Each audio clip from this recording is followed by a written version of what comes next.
Ace Podcast. You're listening to the Crazy Town Podcast, Season 2, Episode 3, with me, Jonas, and TNT Dynamite. What's going on, guys? Hey, TNT, question. If someone tells you they have a virus on their computer, where's the first spot people usually joke they got it from? Pornographic sites? Absolutely what I was looking for. Yeah, but I get a point. Did you know that you're more likely to get a virus looking for God or Allah or Jehovah or whoever than a gangbang? Who the hell goes looking for Jesus on the internet? I don't know now that I think about it. But according to Symantec, the antivirus producing company, you are 3 times more likely to get a virus from a religious website than a porn site. The comparison was 115 software threats to 25 software threats. All right. I guess God loves a hacker, I guess. Huh? Right. No, what I guess I was thinking, and I think I may have mentioned this too, is I think that they're trying to gear towards that more older people are going to religious websites that know less about computers and would be more likely to click on a stupid link or whatever than someone who's, like, looking at porn. That's valid. Right. Well, what is like a hacker or the maker of a virus? What do they get out of that? Dude, I've been thinking about this for a long time. Like, I don't know. Like, I get that people hate Microsoft, so they always want to, like, screw with people who use Windows, so that, you know, so there's not a lot of viruses for Linux or Apple, you know, Mac or whatever. So I don't know, man. Some people just like to watch the world burn, dude. Oh, I respect that, actually. Like we talked about the 4chan guys finding the LaBouf's flag, and they could have put their time to do something else, like finding ISIS's mom. Anyways, now that we've ruined your day to make you never want to look for Jesus on the internet again, enjoy the show.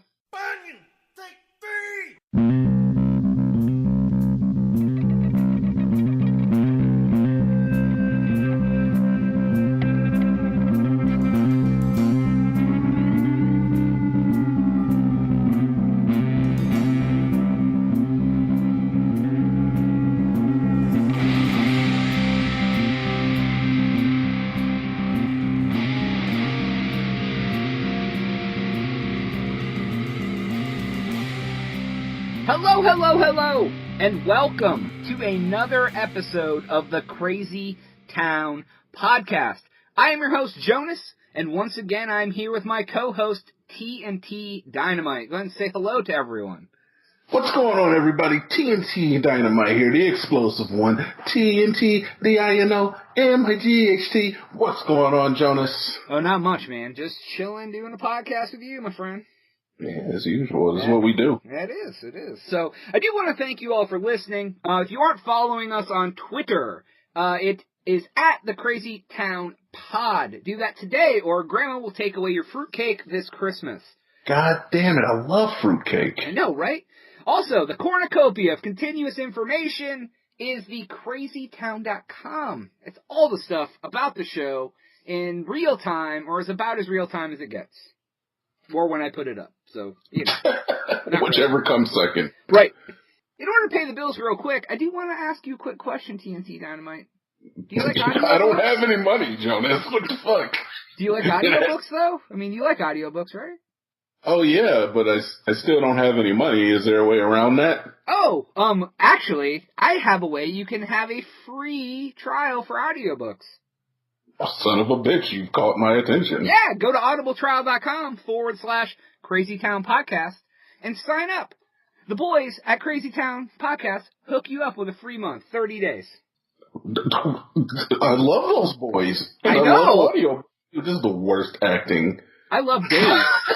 I'm a big fan of Days, TNT, and they'll get 30 of them. Anyways, now that we got that out of the way, go sign up and help us out, guys. It'd be great. Anyways, do not forget, everyone, to send us emails at thecrazytownpodcast@gmail.com. Send us some news links, or tell us how much you hate us, or tell us what you want us to do different, or whatever. And then we also have that rant and rave voicemail line. We've got some things on it, but nothing that's really worthy to put on the show, or I can even understand what people are saying. So make sure you talk clear, and you'll get on the show. What's the number, TNT? The Rant and Rave voicemail line? 911. Oh, Jesus Christ. Do not call 911 when you're drunk. Call 512-TAX-1-NIP. Unless there's a major situation, then call 911. Yeah, you hate taxes, you love nips. That perfect amalgamation of things you love and hate. Right, exactly. So, TNT, I have probably the best fan mail email that we have gotten before. And I want to read it to you because I think you will enjoy this one. I'm waiting with bated breath. Okay. I will bring the masturbated breath. Good one. Good one. All right, this comes from a man who, he put his name as Shane from Florida. I don't know. But here's his email. You guys are some punk-ass bitches that are always talking shit on Florida.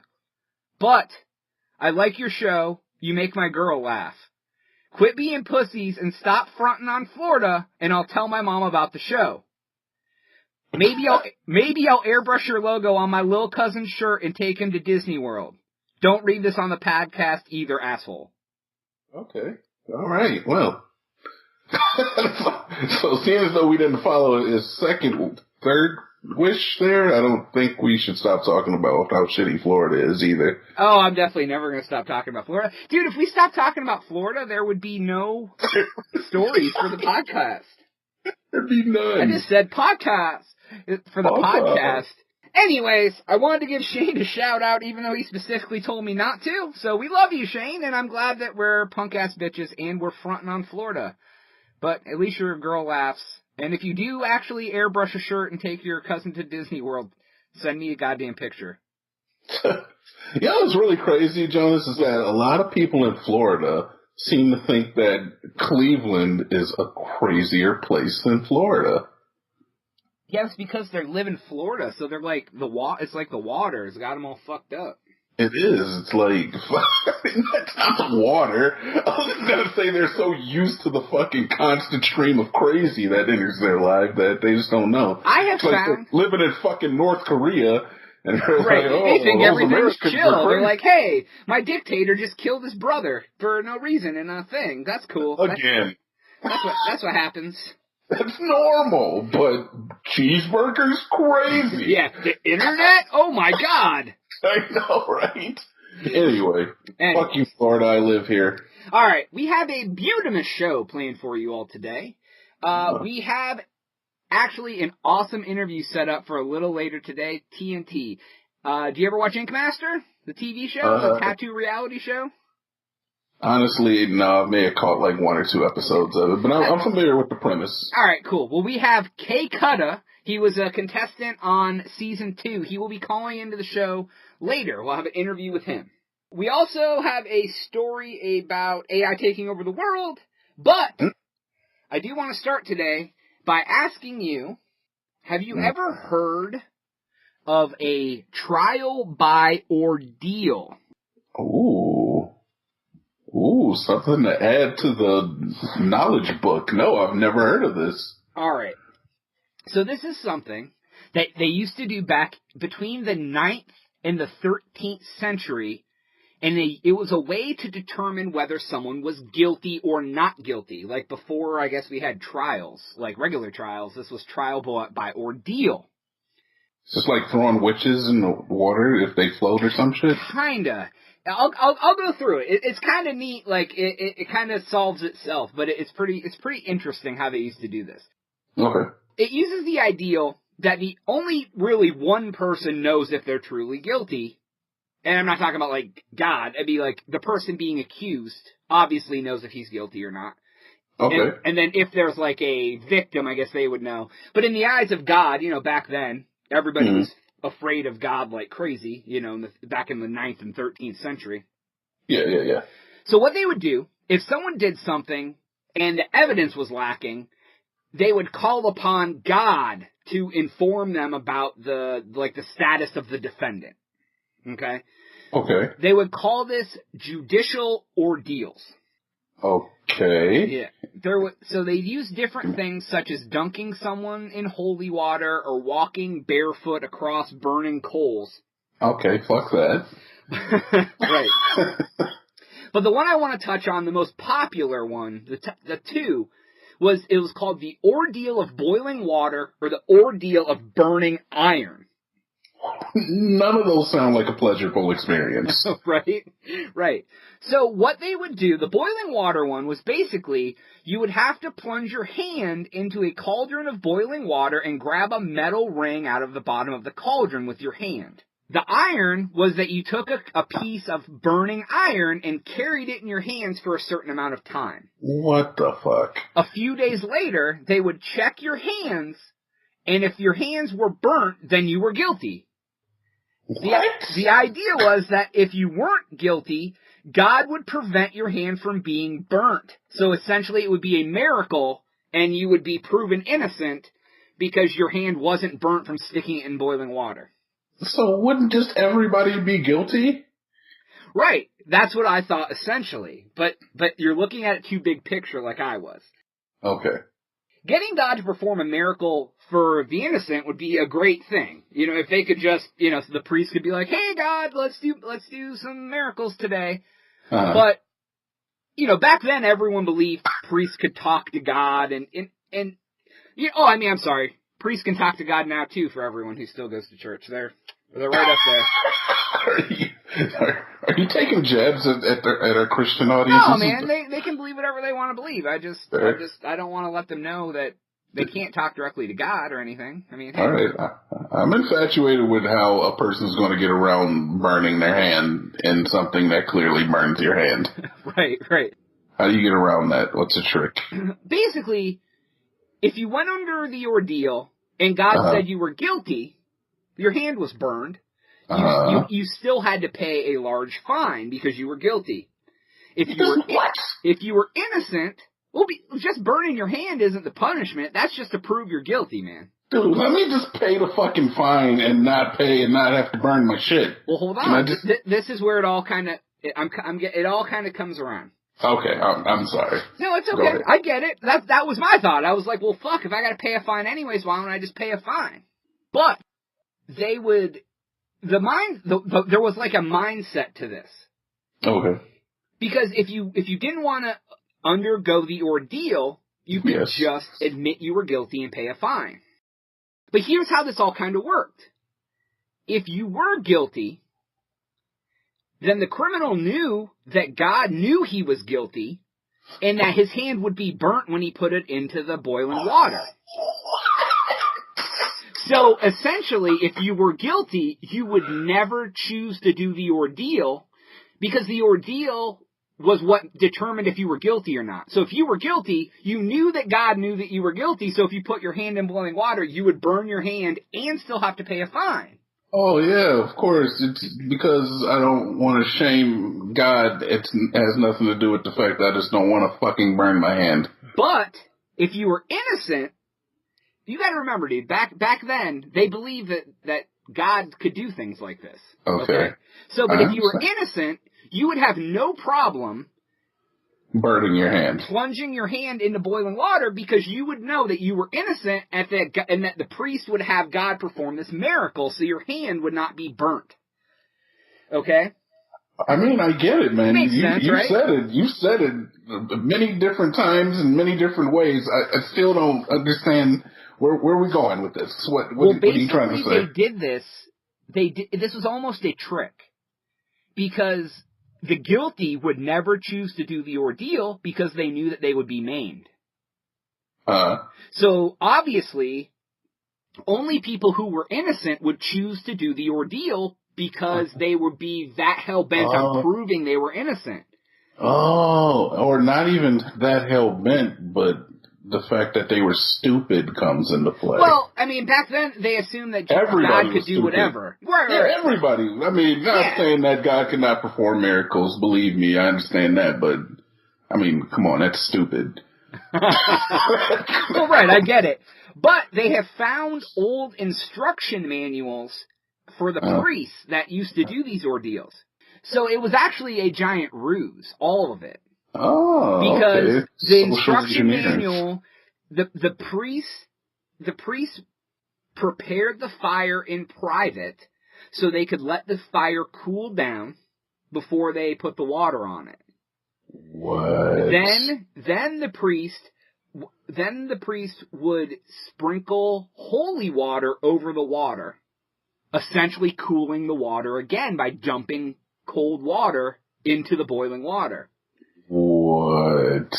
And then they would put the cauldron on the stage while he was doing his sermon, and they would take it off the fire so it would allow it to cool even more. And the stage was far enough, it was on a stage, and it was like in a church almost, so they would be up on the front where they're preaching, and all the audience would be away from what was going on. So by the time the guy actually plunged his hand into the water, it was hot enough to feel hot, but not hot enough to actually burn their arm. Dude, that's like some fucking Penn and Teller type shit. Right. So essentially, it was a whole giant ruse. Because they used the actual fact that you were going to have to do this challenge to determine whether you were guilty or not. Then the priest would stage it as like a show, and they would know 100% that you weren't going to get burnt because the water may be hot enough to turn your arm red, but not hot enough to actually burn your flesh off. So really these priests were like the world's first Chris Angel. Mind freak. Right. Friar Angel. Friar Angel. They all had on their... in the 9th century, did they wear those, brown tunics and wore those little, and wore the... I'm sorry, Jonas, I'm not really up to my fucking 9th century fashion trends. What do you mean? If you were on Jeopardy, the 9th century Roman Catholicism wouldn't be your star fucking category? Yeah, I'm not sure if Ralph Lauren was too big back then. I don't know, dude. Yeah, they were all wearing FUBU short sets and shit instead of... FUBU short sets?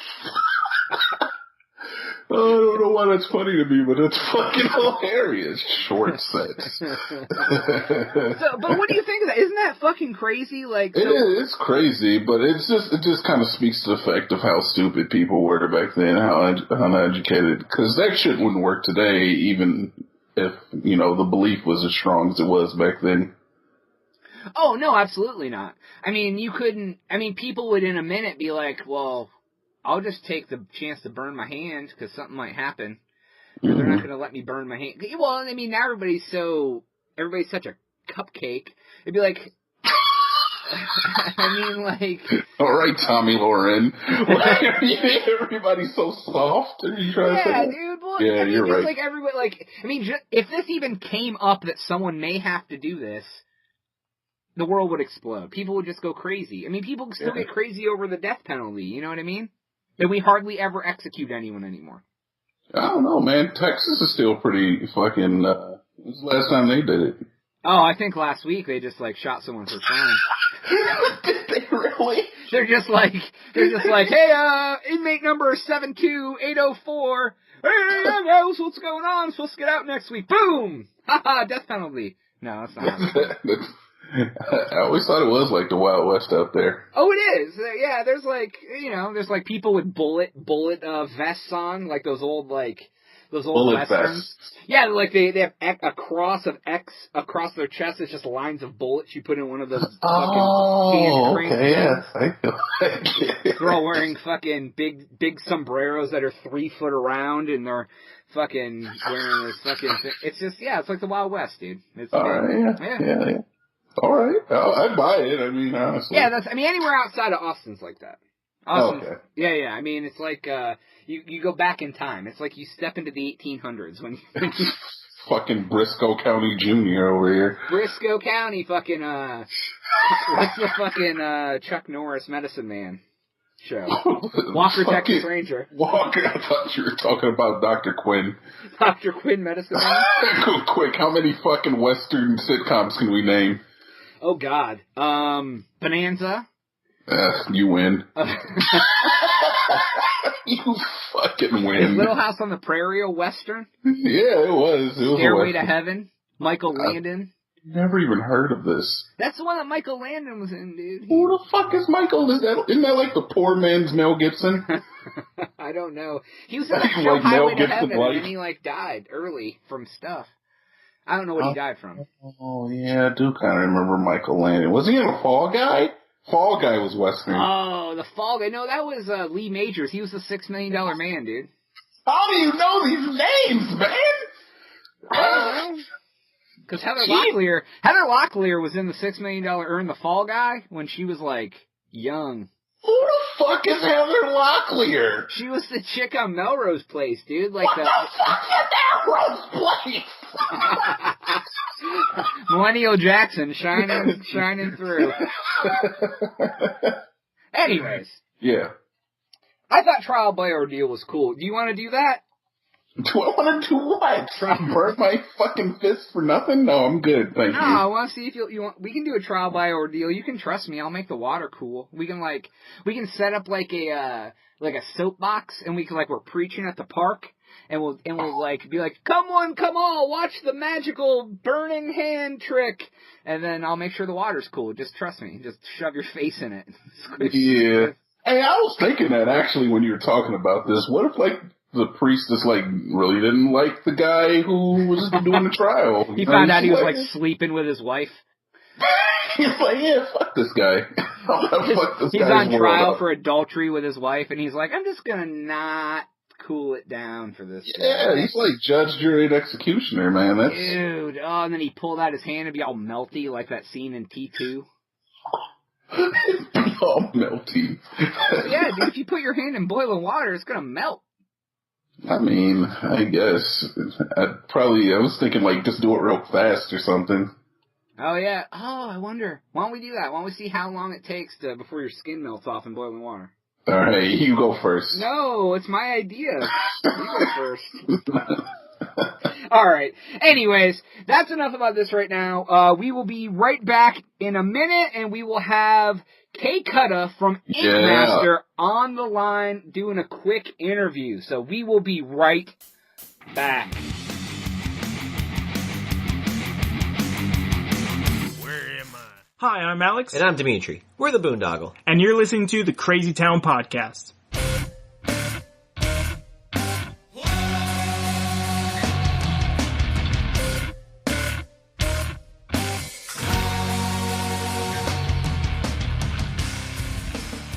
And we are back now on the Crazy Town Podcast with a very special guest.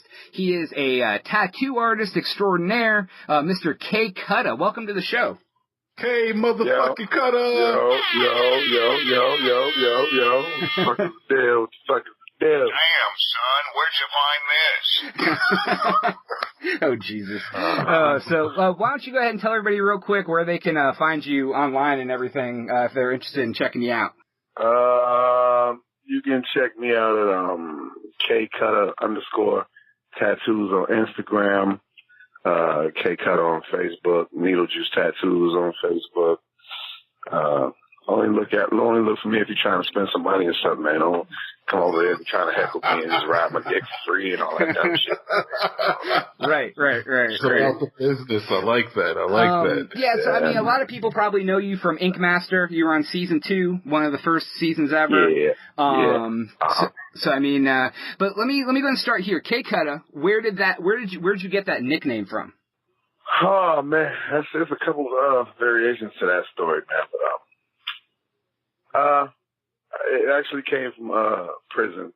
And out of about 1,400 people, there was a couple people named K, so they tend to describe you by which K, you know what I'm saying? So I was like 300 pounds when I went to prison, and I was about 190 when I got out. So I was always exercising to cut up or lose a lot of weight. So K Kutta, blah blah blah blah blah. Okay. You willing to talk about? You willing to talk about why you ended up in the pen, man? Why'd they lock you up? Cocaine what do you think guns, you did? Man. You know, the usual shit. What they think I did? Oh, I did it. It wasn't no question about it. I did it, you know, I mean, I'm not that guy. I was innocent. Nah, I wasn't. Okay. I gotcha. Little drugs and guns, man. You know, typical bullshit. Gotcha. Ain't out. Yep. Yeah, so from what I understand, you first started tattooing around, like, when you were, like, a teenager? Like, you started teaching yourself how to mess around with tattooing? Yeah, about 11, 12 years old, I gave myself my first tattoo, and it involved a needle, a sharpened needle, and some thread.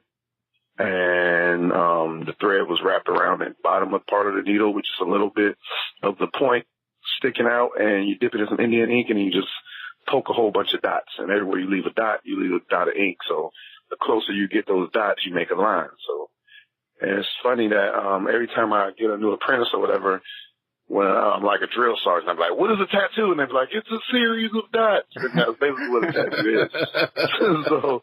So I always, yell that out when I'm teaching or whatever. And that's basically what a tattoo is, man. It was a series of dots. So the more those dots are spread out, that's what we call shading. And the more condensed or closer you get those dots, you create a line. And that's what line work is. So awesome. And now you were self-taught? Did you have any sort of mentor, or did you kind of teach it all yourself? I'm self-taught, but along my journey, I met people that were more experienced than me, and I've picked up gems from different people here and there. But yeah, I'm pretty much self-taught, man. Still self-taught. I still teach myself things. So yeah, I never had a mentor or anything. Like looking through your work here, man, you got some talent though. Like, did you excel in art class and shit like that? Were you always talented with a pen? I could tell some crazy stories, but the best story, I took commercial art when I was in 10th grade in high school. Okay. And basically it was part of a program where we left school and went to a vocational school, and we took classes and we learned about advertising and things like this. And the teacher, this is so crazy. The teacher, she would run like these little campaigns. It was almost like a competition or whatever, where we would like create a business and create logos for the business and things like this. Now, there's a catch to this shit. Yeah. This shit is real funny. So, there's one particular campaign or whatever, we had to design a hair salon or some shit like that. And the crazy shit, I came up with this idea, and it was called Curl Up and Die. And I spelled curl up with a K, K-U-R, curl up, and die, D-Y-E. And I did like 6 to 8 logos or whatever. Real shit, this is no lie. You can look it up right now. There's a salon in like California. The teacher, this woman, this bitch. She stole your shit? She was selling our shit, man. Like, no! This is not a lie. This is true fucking story, man. So as an adult, I'm sitting in prison one day and like watching one of these little stupid ass shows on TV or whatever, like a fucking they like reface a salon or like fix her up or shit or whatever. And my fucking shit pops up on TV and I'm like, what the fuck? I'm like, hold up. I'm like, I designed this in school. I'm like, I did this before. It was the whole damn logo, like everything. Not lying too. It's so here. It was every fucking thing, man. I said, man, I'd be dead. Everything just hit me right there. And I was like, man, this woman was selling our shit. And why wouldn't she? You know what I'm saying? Yeah. We were like 15 and 16. We were fucking kids. And she was teaching us something, but she was getting a little like menial or basic ass pay or whatever. So, but she had a bunch of talented ass kids, and she would put us against each other and start these competitions, and she would sell our shit. Wow, that's nuts, dude. That is crazy. I never told that story before. That's some real shit. Oh, that's awesome. Thanks, man. I appreciate that. Now, I thought I heard somewhere where you had said the teachers in school some of them actually discouraged you from doing art and drawing and all that shit. Oh, hell yeah, man. I'm from Youngstown, Ohio. I mean, it's not a special place or anything like that, but back then, in the 80s, even early 90s, shit, some places even now, a child's talents aren't encouraged to go in a direction that, their mind leads them in. So all I wanted to do was draw. I wasn't interested in X equals Y, none of that bullshit. I was like, what the fuck is this shit? I was like, I'm not gonna be able to make no money doing this shit. So I would get kicked out of school for drawing and get sent to detention for drawing and all kind of bullshit. And, it became discouraging. Like, if I'm getting in trouble for this shit, it can't be a good thing because I can't, like, stay in class. Like, I'm getting suspended. I'm getting kicked out of school for this shit. So that was discouraging. And one particular teacher, the story that you're talking about, her name was Miss Renzi. She was a math teacher. She told me, like, to my face, you know what I'm saying? We talking about, like, 11-year-old kid. She was like, you'll never get paid for drawing. This is back in the 80s or whatever. So And I didn't know anybody that was like get paid to be an artist. You know what I'm saying? So I was like, damn, I guess you're right. And then a couple years later, so I just said fuck school pretty much, period. And that's when I started, that's when I started fucking with the streets or thugging or whatever. Right. Yeah, it was basically teachers that turned me to the street. But instead, if teachers or whatever or leaders of kids would be able to spot people's gifts and like encourage that. Yeah, exactly. Encourage that shit and send them in the right direction. You wouldn't have a lot of people or kids on the street doing the things that they're doing now. But, they have schools that you have to pay for that shit or shit like that. It doesn't happen naturally. So, yeah, that's what happened to me, pretty much. Oh, man. Okay, let me tell you something real quick. Me and TNT are both from Northeast Ohio. I lived in Youngstown for about 5 years. Yeah. Oh, damn. Still sorry for you, man. Right? Yeah, I'm from Cleveland, though. Yeah. Like, all my life. I'm from the east side of Youngstown, man. Real fucked up. Oh, the east side man. Yeah, okay. Yeah, I lived on the west side, and I lived in Austintown and Boardman at different points that I lived there, so. Oh, yeah, you was a spoiled fuck, man. You was a spoiled motherfucker. I was adult, man. I lived on the north side, too, over by Youngstown State and shit. Like, I was in my college years. You have any Bellaria pizza when it was over there on Logan Avenue? Yeah, I had Bellaria, and we used to go, did you ever go to Petra up over by the park on, God, what fucking road was that? It was this little... Wick Avenue? Yeah. Wick Avenue, Fifth Avenue? Yeah. Do you know Petra? Oh, shit, dude. That place was crazy. None. Yeah, man. Yeah, that's awesome. Yeah. Small world, dude. Small world. So, yeah, man. So do you think, like, that was kind of like a turning point? Like, like you said, the teachers were discouraging you from school and you said you started being on the streets. Will that, like, be a major turning point, like, where you took that path other than, like, an academic path? Definitely, man. I would say, early 90s, a couple gangster movies came out. I was just on that brink of, like, what the fuck I'm gonna do with myself. I was a teenager.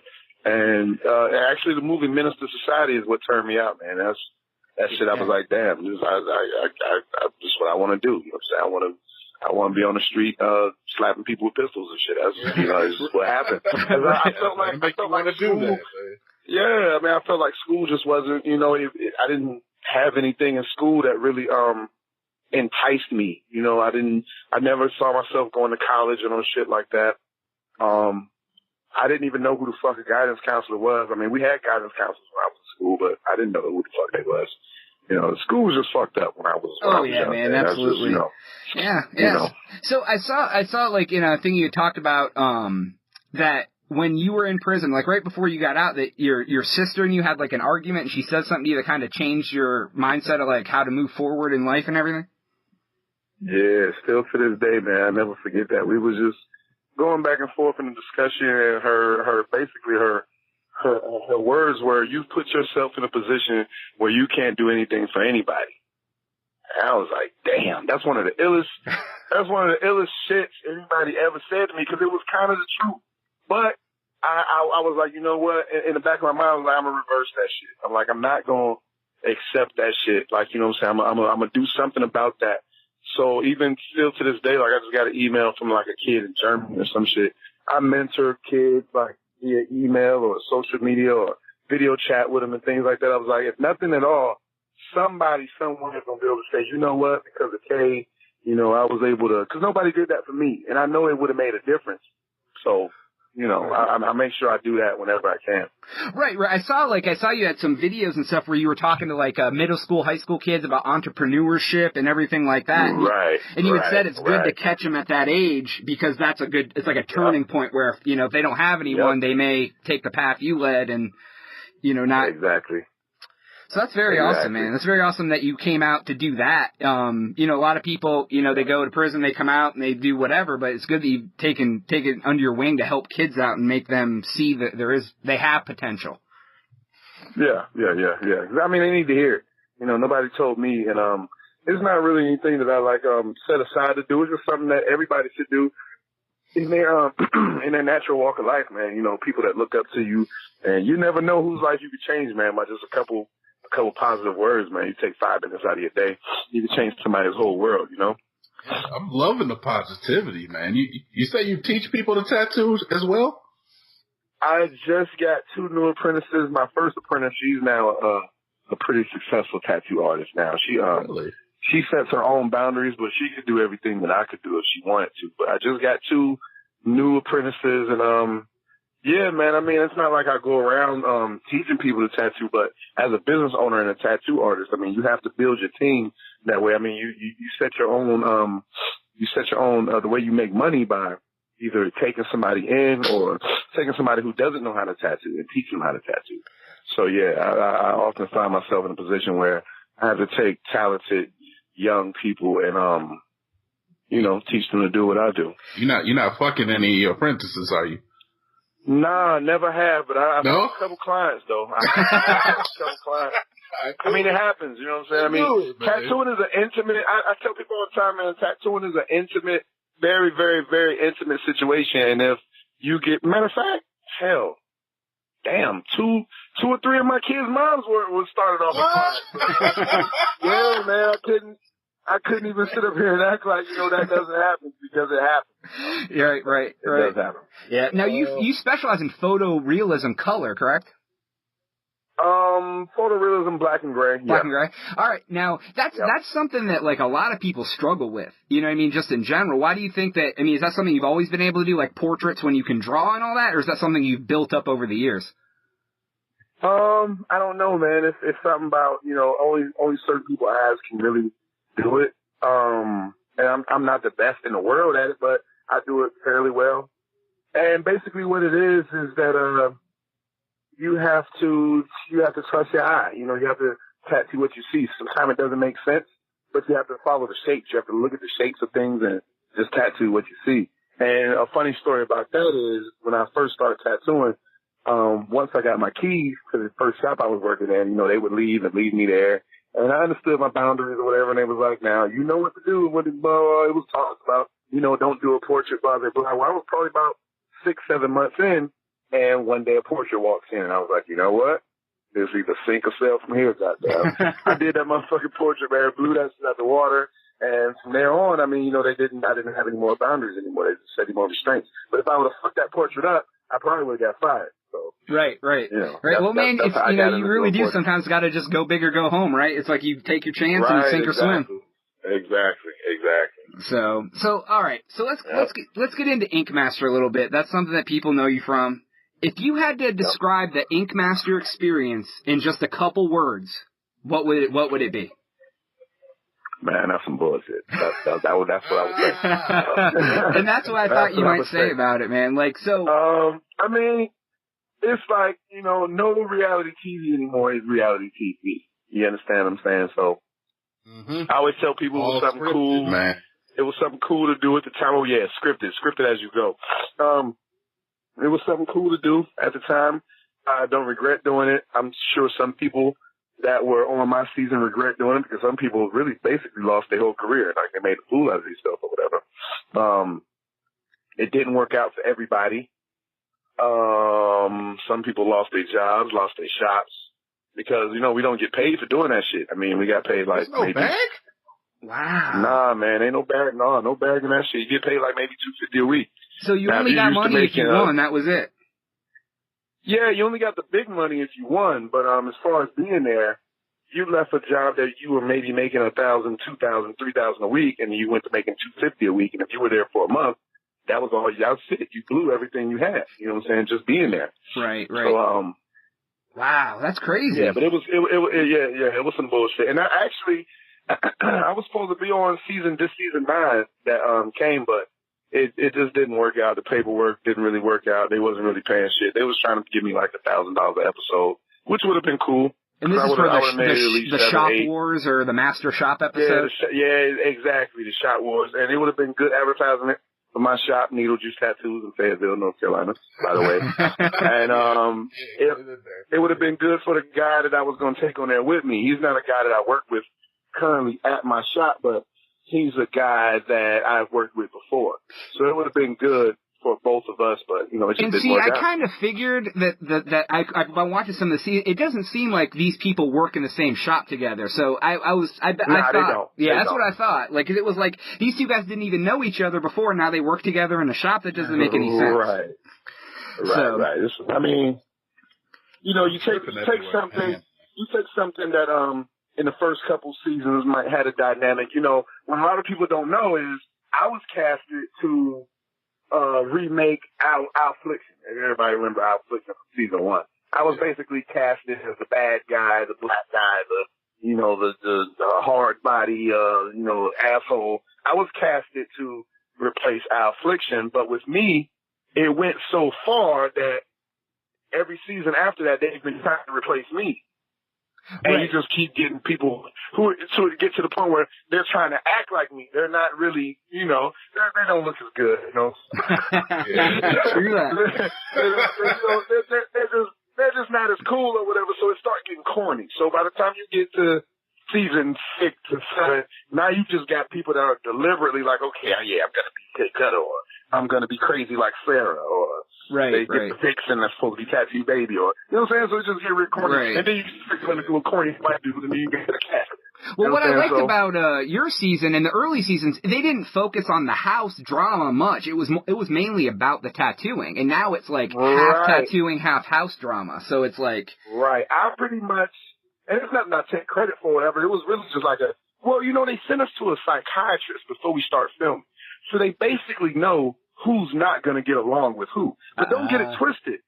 We were all cool. Like when the cameras went down, we were drinking, chilling. Like it was a cool house. Nobody was fighting, or there wasn't really a lot of drama. But as the cameras rolled, they knew who to sit next to who, because it would create a certain kind of drama. Like they knew that you put me, Steve, and Sarah in the same room, we're going to start arguing. Because, and then once you edit it down, you're going to be able to make me look like the asshole. You're going to be able to make Sarah cry. I mean, it was a natural drama. But now you have people that go into these situations aiming to be these characters that they keep trying to recreate. You understand? Right, absolutely. Right. It's crazy that they're so devious, man. They send you to a psychiatrist so they know how to get a rise up. A lot of people don't know, like, when reality TV started, with, like, MTV and all that, what they used to do is they would set a camera up and they would run the camera 24 hours a day. Yeah. Now, and they would catch whatever they could catch. What they do now is they run the camera about 11, 12 hours a day, and they script what they want, and they hire the attitudes that they want. Back then, they would just be like, damn, we sure hope something happens. Right. You know what I'm saying? But now it's like it's $1 million production now. They have to make sure they get what they want, because you're not going to film $1 million show and your show ain't got shit going on in it. Right. They put people in situations that will cause drama and hope they act out and be crazy or whatever. Right. It's so crazy because I was telling my man, I was like, man, you know what? I was like, I think I might have flunked the psych evaluation this time. And this is a real story. This is an exclusive story right here. Because they sent me to a psych. Even though I've been on the show before, I still had to do all the shit over again, right? So they sent me to the psych, and the lady doctor was like, what would you do if what the little fucker is or whatever one of the judges, it was like, they got in your face or whatever. And I looked, I was like, what you think of it? Right? There was a part of my season where, and if you go, and people can go back and watch it listening. There was a part where Oliver, the little dude with the toothpick, he got up out of his seat and started to advance my way. Man, I was gonna sling Oliver so many directions and slam his little body in so many places. Like, I'm the type of person where I can stand there and act cool as long as you run in your mouth. But if you make any advancements toward me in any type of physical manner, like touch me, you will fuck around and get hurt, like real bad. And it was just one of them. Yeah, and it was just one of them days where I was on one. I think I was a little too honest in my psyche valve. Right. This time around. So she was probably like, y'all might not want to put this crazy motherfucker on. And I had a couple cases. I done caught a couple cases since then. So they was probably, they probably did their math and was like, yeah, we might not want to fuck with Karen. Right.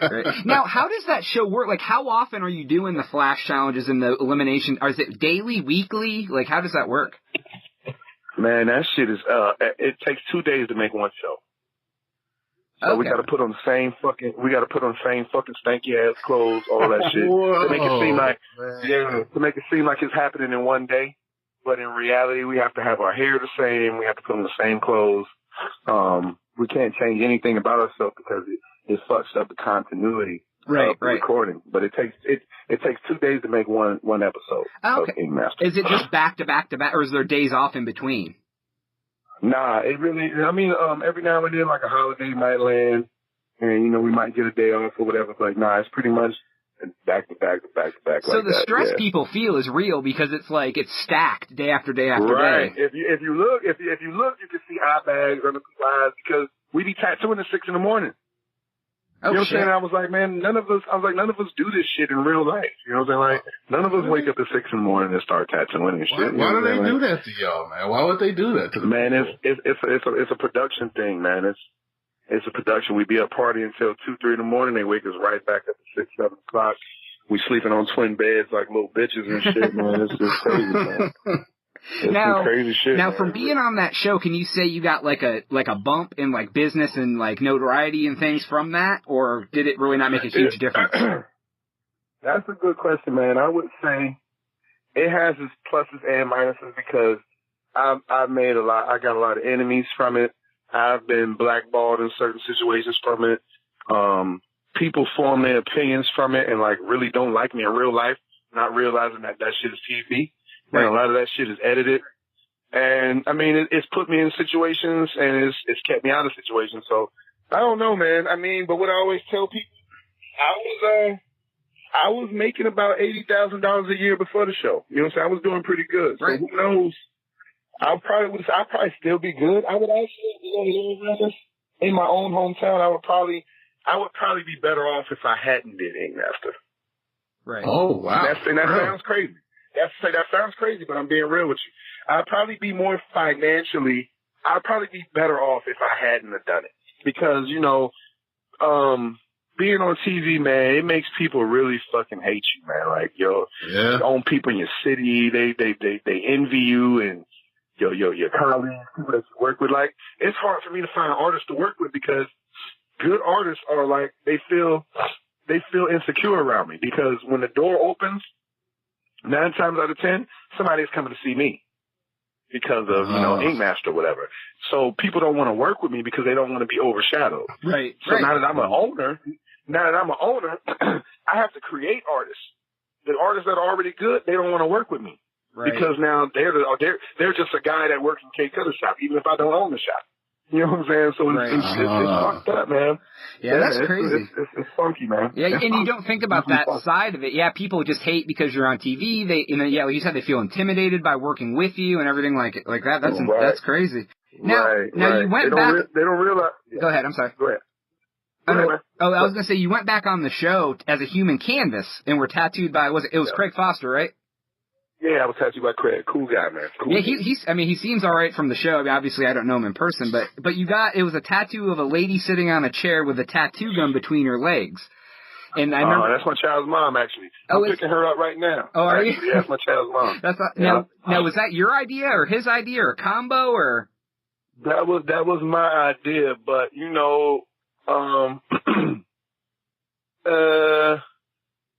a white guy's vision of beauty sometimes and a black guy's vision of beauty is never, it's never the same. It's never the same thing sometimes, Number one, what's his face? I forgot the dude's name. The middle dude, the dude that don't tattoo at all. Oh, Dave Navarro? He likes Dave Navarro. Cool dude. I have nothing against Dave, but Dave likes boys. And, it's okay. Yeah, I'm just being real. And Oliver pretty much likes boys too, or women that act like boys. And the other dude, he's just Chris. Man. Chris is. I don't really like Chris. We would never agree on anything any fucking way. I remember one time it was an episode I was on. It was about the traditional shit, right? And a lot of people like fucked up or botched the flag or whatever, like the tattoo flag. It's not a real flag because the real flag has too many details in it for you to really be able to tattoo 50 stars and all that shit or whatever. Yeah. So during that challenge, that episode took 3 days to do. When we went down to be judged, on our off time, we went online and looked up Oliver and Chris's work. And Oliver did some of the same shit that the people on the show fucked up and did. He had the red touching the blue, all that shit. And so what people did was they printed off shit and had shit in their pockets, and they was going what they thought it was. Now mind you, we got microphones on 24 hours a day. So these motherfuckers are talking about what they're gonna do, and they're gonna ambush Oliver. How the fuck are they listening to you? Like, what the fuck is wrong with you? These are like America's dumbest criminals, the people I was on the show. They're talking about how they're gonna ambush Oliver. They're gonna pull the stuff out of their pocket. Like, well, you did it, and you're talking about me, blah blah blah. So what happened was when we went down to be judged, they cut off all the cameras and they said take everything out your pockets. Oh shit! Right? They said, yeah, they made everybody take all the shit out their pockets, and it was like, look, we can sit here and waste time. They was like, y'all already know we're not going to show none of the shit y'all do. Basically what they were saying, you're not going to discredit our judges and make our judges look stupid. Well, right. I mean, so that whole episode was complete bullshit because Oliver fucked up that same shit that he was judging people on numerous times. It was like three people that had pictures in their pockets of him doing the shit. Oh, talk your shit. That just goes to show you. That just goes to show you how much bullshit the show is. But like I said, man, it was a good experience. Awesome. And you know. Well, thanks for being candid with us about it, man. I appreciate that. Dave Navarro didn't hit on you, did he, brother? Nah, man. Dave knew I would have knocked his motherfucking ass fuck out, man. I've never had that problem. And it's crazy because, you know, I did 9 years in prison, and people always ask, you know, and sometimes they ask kind of shy. They be like, you know, while you was locked up, did you, I was like, look, man. I was like, look, check this out. That doesn't really happen to, straight guys or whatever, because there's so many fags. So I'm sorry if anybody takes that as like a derogatory term. That's what I say, gay, or I don't know what the fuck the correct term to fucking say is. Shit is always changing every fucking day. Everybody's so sensitive about shit. It's fine. But it's so many gay people that straight people don't get disrespected, or nobody's in there getting raped really, unless you on like a high level, you know, like a real secure yard or like some real violent shit. But nobody's in there getting nothing taken, or nobody's getting disrespected because there's so many gay people that's willingly doing it. They don't have to find a straight dude to try to, you know, turn out or whatever. So there's plenty of people willing to participate. They don't need to like take it. Right. So basically the only time me and Dave really had any conversation, I also went back on a special called Ink Masters Most Infamous or some shit like that. And I had an interview. I had like a one-on-one interview with Dave. And that was really the only time me and Dave ever talked. And we was both like, damn, man.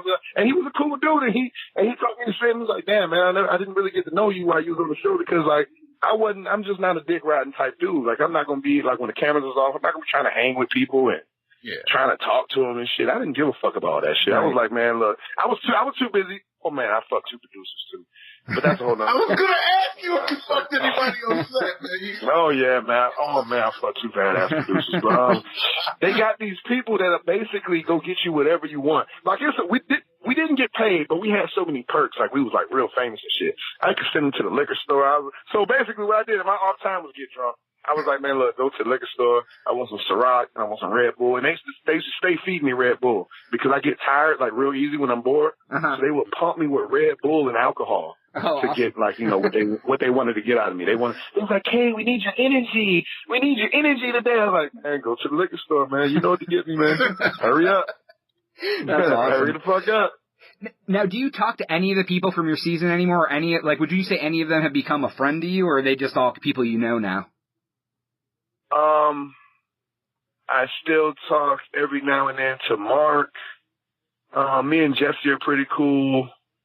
Me and Lalo are really cool. I went to stay with Lalo in Brooklyn a little while ago, and I tattooed at Lalo's shop. Me and Tattoo Baby are cool. We don't really talk like that, but we communicate a little bit on social media. Awesome. Little Mike is cool with me. Damn, what's the dude from Florida that hurt his back that had to go home? I forgot his name. Yeah, I don't know. Me and him are cool. Oh my! I met a family member. I met a cousin. Damn, what the fuck was his name? Wow. we had the same last name though. But he do that weird shit like Jesse do. He got that weird ass style and shit. Oh yeah. Me and him are cool. I mean, everybody's pretty cool. Only person I have not had any contact with is Steve and Clint, may God bless the dead. His bag of ass. He's dead. He died from cancer. Shit. We was okay, but he was a snake in the grass. He's the type of person that'll be cool with you and then talk about you behind your back. I got shit like that. I got you. That makes sense. That type of shit. But I mean, everybody, when we see each other, everything's all good. I see Sarah every now and then at conventions sometime, and she's all right. You know, Sarah's not who you would think she is from the show. She's cool. Oh, really? So she's not nearly as like high strung and like. No, not at all. Not at all. Not at all. What was basically going on with the show? Sarah didn't have any social skills. Sarah was homeschooled. She was homeschooled and she was the only child. So she was like. She was like perfect for social destruction. You know, that's basically why they casted her. You know, I got you. That makes sense. That makes sense. Well, we got a couple random questions we ask people that come on the show, so we're gonna ask you two. The first one, if you like pizza, I take it, right? Like everybody likes pizza. Yeah, I love pizza. Okay. If you could only have one pizza for the rest of your life with 2 toppings, every time you ordered it had to be 2 toppings. What 2 toppings do you pick? Oh man, hamburger and extra cheese. All right, hamburger. I respect that. I respect that. I respect that. All right, and then the one other one we asked too, if you could combo 2 animals together with the logistics of it happening not being an issue, what 2 animals would you pick? For example, I picked a cheetah and a horse. They call it like a horse or a chorse or a cheetah, and Dynamite picked the dog from Neverending Story and a fucking lizard or what the hell was it? I don't even remember. I wanted to make a dragon, so I was thinking I could mix a lizard with the flying dog. It's not important. My good answer was a gorilla with butterfly wings because I feel like I could take over the world with flying like a gang of the motherfuckers. I would probably say a American bully and an alligator, a bully gator. Oh shit! There we go. So would it be the bulldog head on the alligator body, or like how would you put it together?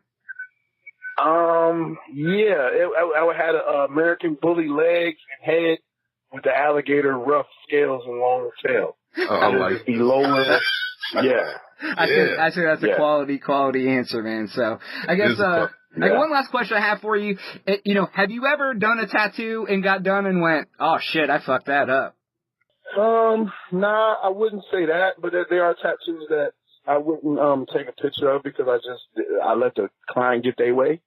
Oh, okay, I got you. They didn't take my professional advice. They wanted it their way, and it's because it's a business at the end of the day. I take their money and give them what they want. And they're like, you want to take a picture? I'd be like, nah, I'm cool. So they were happy with it, but you weren't happy with it. They loved it, and I was like, fuck that. I don't even know I did this shit. I want my name on that. But like you said, at the end of the day, man, as long as they're happy, they'll tell people to come see you. Right, exactly. It's a business at the end of the day, man. Sweet. Well, I want to thank you so much for coming on, man, taking time out of your day. We really appreciated you coming on. Do you want to tell everybody where to find you one more time online in your shop and everything like that?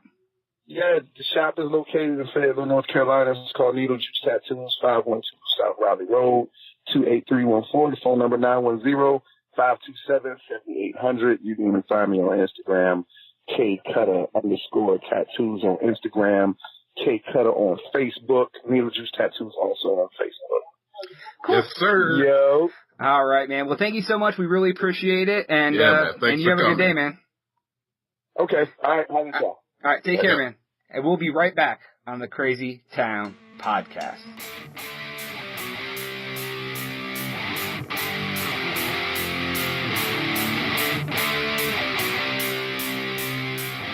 And we are back on the Crazy Town Podcast with TNT Dynamite and Jonas. So, Kutta, man, what an interview. I know, man. Pleasant surprise. Some hot fucking takes on that fucking shit. He spilled the tea. He dropped the Inkmaster bomb, so to speak. He dropped the mic. Yeah, no shit. So good dude, though. Awesome interview. I thought that was a lot of fun. So yeah. TNT. Do you know what time it is? What time is it? It's time for you to drop some knowledge on them hoes. Are you ready for the Learning with TNT word of the day? Yeah, sure. All right. What is it? Let's do it. Drop it on us. All right. Welcome. Today's word is abscond. Ooh, how do you spell that? A-B-S-C-O-N-D. Abscond. And it means to leave hurriedly and secretly, typically to avoid detection of or arrest of an unlawful action, such as theft. Oh, shit. Can you use it in a sentence? Sure. After I cucked the local police officer, I had to abscond from his house, or he would have shot me. Abscond. Did you have sex with his partner and he didn't know? Oh man, if I'm cucking him, that means I fucked his wife. Oh, well, I thought maybe you were fucking his boyfriend. I mean, I'm open to many venues. I was like, is this on a whole many different levels? Like the cop is homosexual, and you're having a homosexual affair with his husband, and you're sneaking away because you stole something from his house, and you stole his husband's virginity, and all this stuff? You had all of that thought process in that 15 seconds. My brain is a weird place, my friend. You fucking telling me, man. Anyways, all right. Abscond, huh? Yeah. I'm really enjoying all your words. I hope the audience is. Yeah. We haven't went down to 0 listens yet, so I guess going down to 0. Is that a thing we could do? Is that a possibility? I guess we could get down where 0 people listen to the podcast anymore. Eventually, we'll see. You just start uploading fucking white noise. Then we'll get 0 for sure. All right, I'm going to fit one more story in about how AI is going to take over the world before we wrap this episode up. All right. Have you ever heard of the complex Chinese board game called Go? I have heard of this, actually. It's fucking crazy. Have you? Okay. Well, for the people at home, this game is like 3,000 or 4,000 years old. And it's the concept of the game is simple, but there's very much strategy to it. The game, I guess it's kind of sort of closest to would be Othello, if anyone's ever played Othello, where you have the white and black pieces, and you, like, as you place them on the board, you can, like, take over other people's pieces, and whoever has the most takeovers and board coverage wins. Basically, you try to, like, surround your opponent's pieces with your pieces, and you can capture them, and basically that's it. I mean, there's a shitload to it, but that's the basic gist of it. All right. Okay, what was cool about this game is up until a couple years ago, about a little over a year ago, they weren't able to create an AI or even computer program that could beat a human. Humans could always still beat the programs in this particular game. Really? Yes. The first program that ever beat it was on March 15th, 2016. It was called AlphaGo Lee, was the AI. It was the first AI to ever beat a world champion. AlphaGo Lee. AlphaGo Lee. L-E-E. Oh. That's important because there's going to be another one I'm going to talk about in a second. Oh. Lee had to study millions of they gave him millions of examples of human expert world champion moves before it started playing games with itself. So the AI they gave it like a knowledge base of human moves. Then they had AlphaGo Lee play games against itself. And then eventually they had him play the world champion, and he beat the world champion. Okay. Oh, okay. Okay, so there's a new program. It was called AlphaGo Zero. Oh, shit. That sounds fucking cyborg as hell. Like Crash Override from the movie Hackers. Zero cool, bruh. Fucking serial killer. Matthew Lillard. Angelina Jolie when she still looked like a fucking little boy when she had no boobs and short hair. You ever seen that movie? And not at all. If you want to see Angelina Jolie before plastic surgery, watch this. I saw, wasn't she in that one movie where, like, she was, like, naked and shit? Oh, but the model? Like Gia? Was that it? Yeah, but this movie was even before that one. Oh, she literally, in this movie, she is as flat-chested as a fucking wall. Flat-chested as a wall. Go look up Angelina Jolie in Hackers. It doesn't even look anything like she looks like, other than like those big lips. That's it. Anyways, off topic.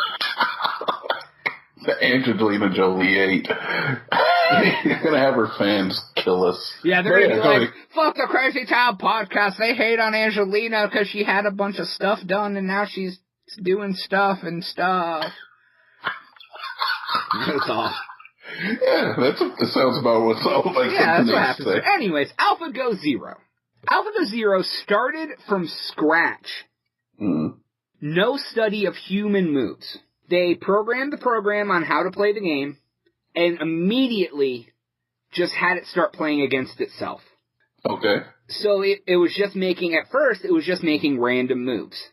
But the way they programmed Zero compared to the other one, after each move, it would use past experience of practice games to imagine possible scenarios that could play out moving forward. So it was almost like trying to premeditate the future as it was playing. Okay, all right. So AlphaGo Lee also used this kind of thought process, but only versus humans, not when it was playing practice games. So it didn't have the cognitive ability to think about what had happened in the past unless it was playing humans.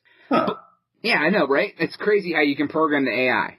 So this technique not only allowed Zero to train faster, but to become a better player. Yeah, I'd imagine so. In 3 days, AlphaGo Zero played 4.9 million games against itself. That's so fucking crazy.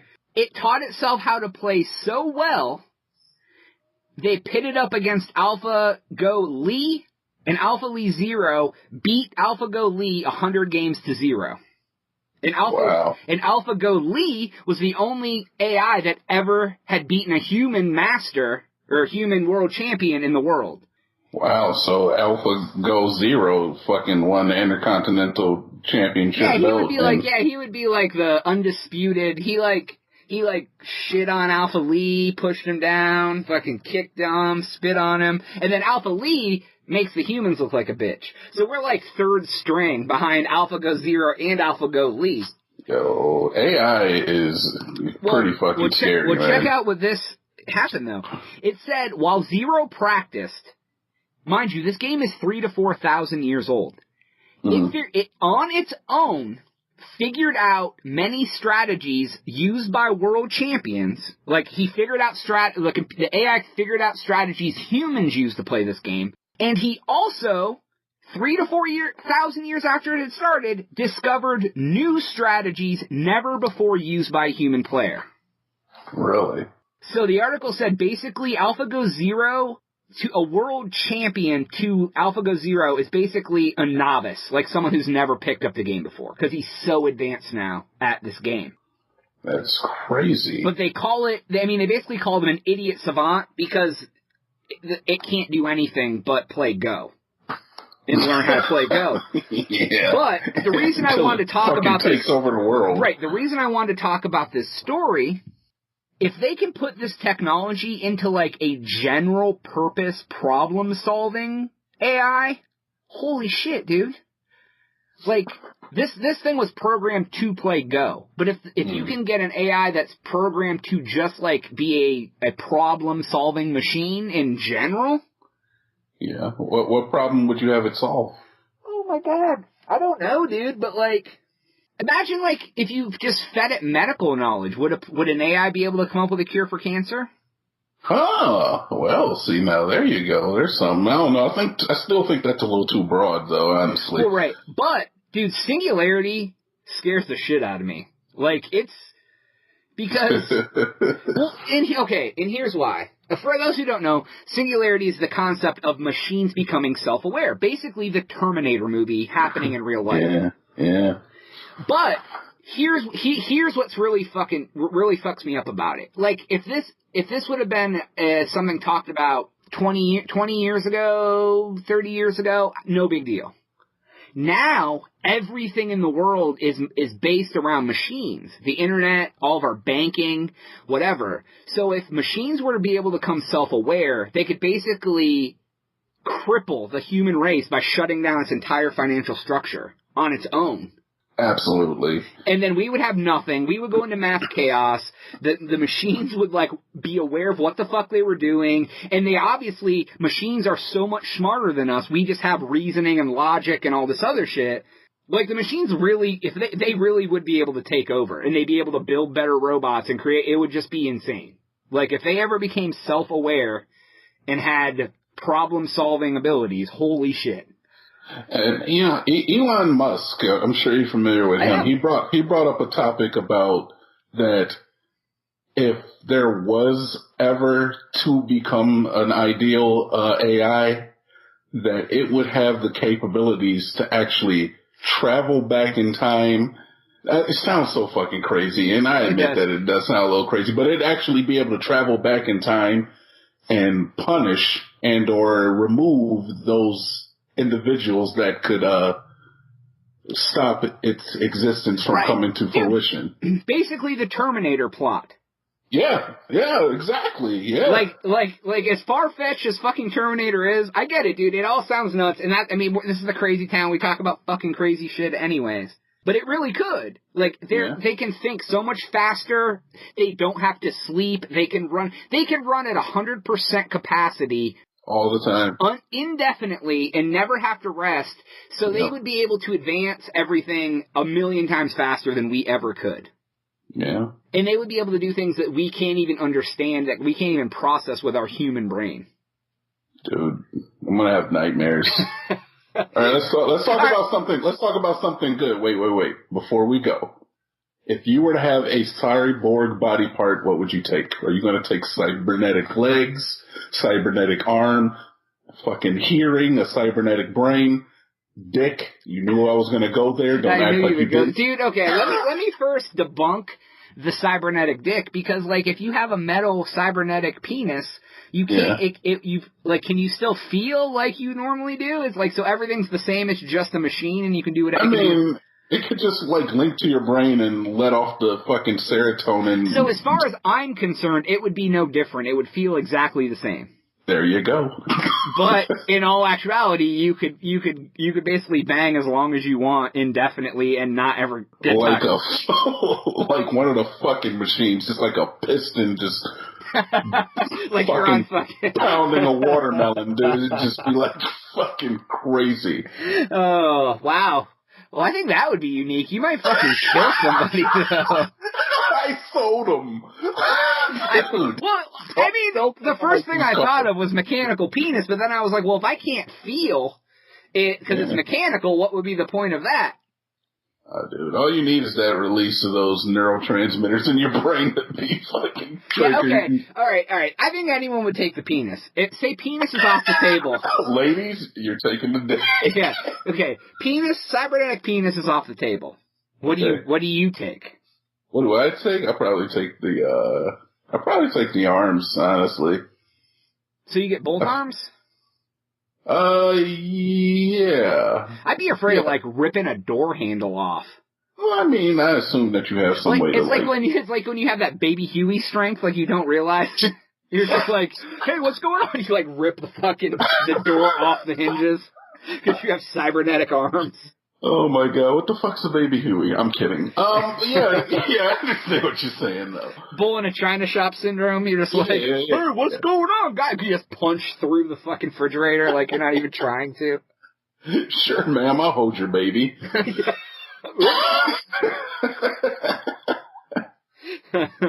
You go to, like, toss the salt shaker over your shoulder, it fucking lands in Houston.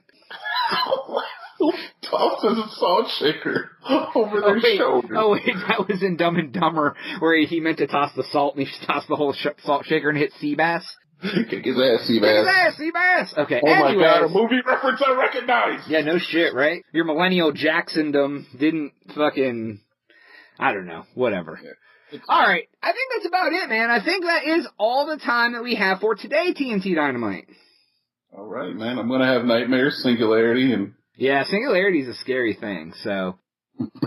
Dreams about my hand being melty? Yeah, you're gonna... God, man, if you think about the shit we bring up on every episode, it's so dreary. This was like melting your hand off, machines taking over the world, cybernetic penises, Fucking God, dude. Why does anyone listen to this? I mean, why doesn't anyone listen to this? Or why doesn't more people... Wait, what am I trying to say? Hi, this is Jonas. That's it.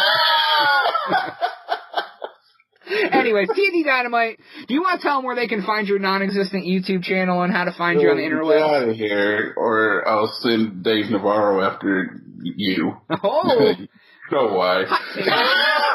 You know why. Anyway, TNT Dynamite, you can find me on the YouTube, TNT Dynamite at YouTube.forever. I'm also on the Twitter, TNT Dynamite at Twitter.com government. Right next to Taylor Hicks. Me and him are basically the same. Is it Taylor Swift or Taylor Hicks? Which one? Taylor Swift is like that alien-looking chick that sings songs, right? Why? What is with you? Who do you find attractive, Jonas? Who's hot? Jennifer Lawrence is pretty hot. I don't even know who that is. You absolutely know who the Hunger Games chick is. She had that shit happen where they put her boobs on the internet and everyone had a big fucking thing. No idea. Whatever. I don't objectify women. No, you can find me there, and you guess where you can find Jonas? On the internet. Yeah. Oh. God damn it. You can find me there. Anyways, you better follow the Crazy Town Podcast on Twitter. I know some of you don't. But if you don't, Grandma will take you to the mall, and she'll leave you there. No! Then you'll have to take an Uber back, but guess what? It'll be multiplier time. It'll cost you $100 to get home. Grandma, I don't have the money for that. Grandma, don't make me play the Uber multiplier. The Twitter is at the Crazy Town Pod. Please review us on iTunes or Castify.fm or Podchaser. All that helps. It helps expose us to the other people who don't know that we expose ourselves to you via auditory things. So much innuendo. Yeah. Anyways, that is about everything. SoundCloud.com/The Crazy Town Podcast. And we will see you on the next episode. And for TNT Dynamite, and for Jonas, we are out.